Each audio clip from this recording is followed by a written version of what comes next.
Let's start here. The problem isn't that you're bad at hiring. The problem is the order in which you are hiring your team. And when you hire in the wrong sequence, even the right person creates more chaos than it solves. Today on the podcast, I'm walking you through the exact hiring framework that I recommend to my clients. The first 2 roles every woman at this level needs, why the order matters as much as the hire itself. If you have ever brought someone on and still felt like nothing changed, this episode is for you.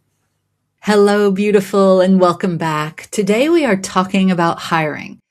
And I know that word can bring up a lot because for most of the women that I work with, hiring has been one of the most confusing, most expensive, and most emotionally loaded parts of building their business. You've hired people who didn't work out. I did too. You've spent months training someone only to have them leave. That's happened to me too. You've brought someone on, felt relief for about 2 weeks or 2 months, and then quietly took everything back because it was easier, faster, better. I did that too. And somewhere along the way, you started to wonder if maybe you're just not that good at building or managing a team. I hear this all the time. My dear sister, that is not true. The problem isn't you. The problem is in the order in which you're hiring.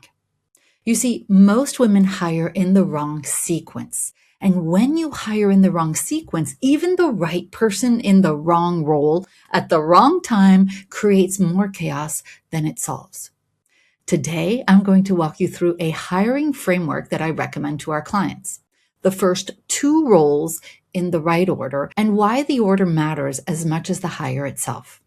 So let's start here. Most women, when they hit capacity, hire from the bottom up. They bring in a VA, a virtual assistant, someone to take the small tasks off their plate. And listen, I understand why. I did the same thing. And virtually all of my clients start with a VA. Hiring a VA first feels like the safe choice. It's low cost, low risk, easy to get going, and it's a great start. But there gets to be a point at which this is no longer the best solution, at least not with just this type of person in your business. Because here's what actually happens. When it's just you and a VA, you spend hours creating a task list, you answer every question because you haven't documented anything yet, and 3 months later, the VA is executing tasks and you are still running the business. Nothing has actually changed because the problem was never that you had too many small tasks. The problem was that everything still routes through you, even with a VA. And a VA cannot fix that. Now, I love VAs. I recommend VAs all the time. But what I want to share with you today is what actually fixes you being in the day-to-day operations of your business. The first meaningful hire is not someone who just takes tasks off your plate. The first meaningful hire is someone who takes the business off your plate. In hindsight, I would have scaled my business so much faster if I had done what I'm about to tell you. And again, I love VAs. So the hire that I recommend is the second in command. You may know this role as an OBM, which is an online business manager, or a director of operations, an operations manager, some call it an integrator. The title matters less than the function, and the function is this. This is the person who holds the day-to-day operations of your business so you don't have to. They own the project management, they manage the team, they do the hiring, they attend and they run the meetings that you shouldn't be running. They make the decisions that don't require you.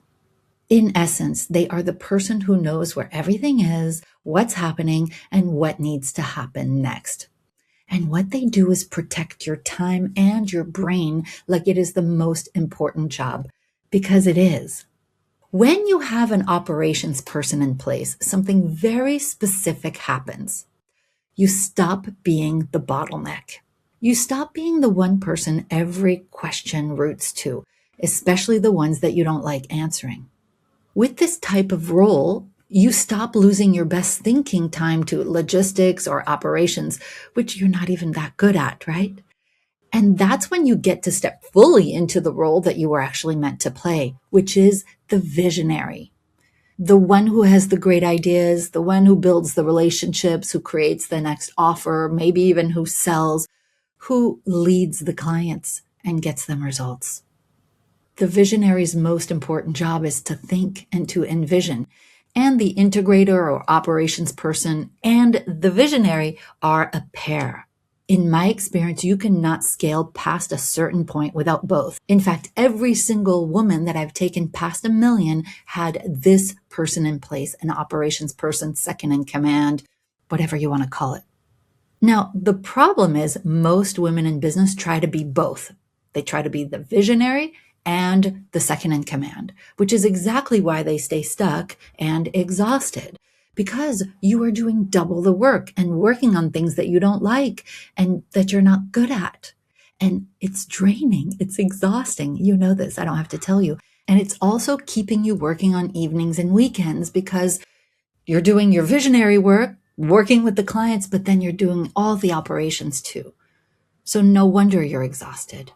Now, before you say, I can't afford that kind of person, I just want to offer you a reframe. First, an OBM, an online business manager, is not that much more than a VA, but they typically bring so much more to the table. Instead of just a taskmaster, you get a strategist, somebody who can take not just the little things off your plate, but the big things too. And this allows you to focus not only on money generating activities, but as we say in Boldheart, exponential growth activities too. And so my point is, you cannot afford not to have someone like this. I am always pushing our members with love to get an operations person, an OBM, or a second in command. Because every month you spend being the operator of your own business is a month that you are not being the CEO of it. And the CEO is where the revenue lives. Okay, so that's the first hire. We'll call it the second in command. The second most important hire, as I see it, is what I want to call the visibility engine. This is the person or the small team who handles your marketing execution. This is the person or the small team that handles content, social media, email marketing, podcast production, the assets that keep you visible and keep the pipeline moving. I'm not talking about strategy. You own the strategy, but this is about the marketing execution. Because here's what I see happen constantly with women at your level, if it's okay to say. They have a marketing strategy that probably works, or they have a plan that could work. They know what to do, but they are the ones doing it all, which means the moment life gets busy, the moment a launch is happening, the moment something hard is going on personally, the marketing stops. And when the marketing stops, you know what happens. The pipeline stops.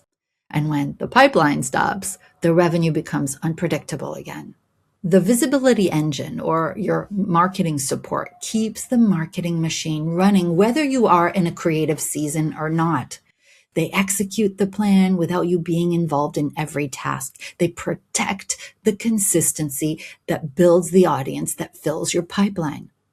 This is where revenue comes from and where your business scales faster. So for example, you create a marketing asset and then they go to town on slicing it, dicing it, and putting it everywhere, right? You initiate, they implement fully. So that's the second role. And without these two roles, you're going to stay stuck and overwhelmed. So let me recap the two roles that I recommend that you hire first in order. Okay, the second in command.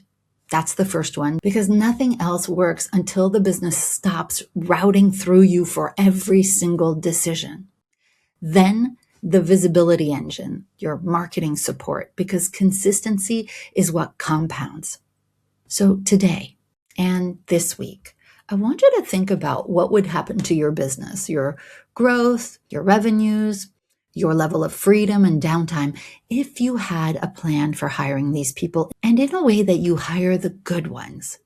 Because maybe you've tried to hire these types of people before and it didn't work out. It's not just about hiring any OBM or second in command and just any marketing implementation person. You have to understand that not all people in these roles are wired to get results. But when you have the right ones in place, it changes everything. This is what we do. Now, I want to say something important before we close. This hiring framework is a sequence. It's not a checklist. You don't hire both at once. You hire the first one when you are the bottleneck, and then you hire the second one when your marketing is working and it needs to be systematized, not reinvented. And the sequence matters because your first hire creates the capacity for the second one. And trying to skip the sequence because you think you need more help right now is exactly how women end up with large teams that still require them for everything. So the goal is not necessarily a bigger team. I have a smaller team now that I had years ago. The goal is a leveraged one. So please keep that in mind. Now, before I close, I want to say this. If you have been telling yourself that you can't afford to hire or that you'll hire when the revenue gets there, I want to gently challenge that. The revenue gets there because you hired. I'm just going to say that again. The revenue arrives because you hired, not the other way around. Every woman that I have helped with this has said the same thing on the other side. I wish I had hired the right person sooner. Not because it was easy, but because the version of the business that exists after these hires is unrecognizable from the one before. It's more revenue, more space for you to think, more freedom, more life, your business scale, you're having more of an impact, you're taking longer vacations. That is what a leveraged team makes possible. And this is what we do in our program. We show you how. Now, if you are listening to this and you're thinking, I know I need to make a hire and I don't know where to start, or I don't have a hiring process that works, that is exactly the conversation a business audit calls for.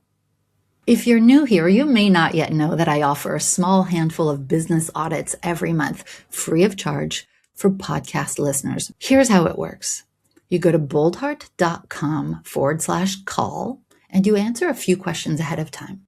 And if you're qualified, you get to book a time on my calendar. I review your answers. I come to our Zoom call prepared. And together, we look at where you are right now in your business. What is working, what's not working, what's actually needed, and what the next right hire is for your specific business right now. I will also tell you what specific bottlenecks I see, both strategically and perhaps even mindset-wise, that are getting in the way of your growth. Maybe you have a team bottleneck, a systems bottleneck, a business model bottleneck, or more. And I'm going to show you how to close the gap. And together, we will create a roadmap for you that you can use to scale with more freedom. Now, this isn't just a generic roadmap. It's a real one. And this is not a generic conversation. It's me actually working on your business with you. Results in advance, if you will. And another point that I want to share with you. This is not, at least for now, a junior team member or a salesperson doing these calls. It is me. You get me to do your audit for you and give you your personalized roadmap for seven-figure freedom. And if that feels like something that you could use, again, you can apply at boldheart.com/call. The link is also in the show notes. All right, dear sister, here's what I want you to take with you today. The problem is not that you are bad at hiring. The problem is the order in which you're doing it. So we're going to get the second in command in place first, and then the marketing visibility person next, in that sequence. And then you watch what becomes possible. I will see you next week. We are going to be talking about the visibility ceiling, why your business stops growing the minute that your nervous system says, enough. Until then, sending you so much love. I'll see you on the audit.